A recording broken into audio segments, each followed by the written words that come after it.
Il 12 giugno 9 comuni del Veneziano saranno chiamati a eleggere il nuovo sindaco o eventualmente riconfermare l'attuale e il consiglio comunale. Il turno di ballottaggio si terrà il 26 giugno. Saranno 154.094 gli elettori chiamati alle urne con il sistema elettorale maggioritario a doppio turno.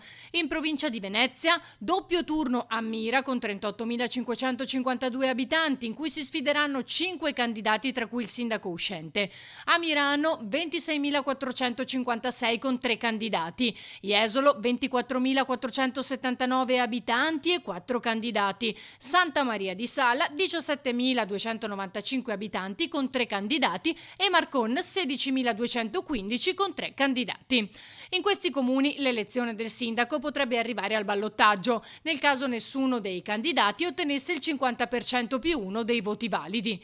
Gli altri comuni chiamati al voto, con meno di 15.000 abitanti, invece sapranno subito chi sarà il loro primo cittadino. E sono Salzano, in cui si presentano 2 candidati, Noventa di Piave con 3 candidati, Campagna Lupia con 2, Pramaggiore con un unico candidato.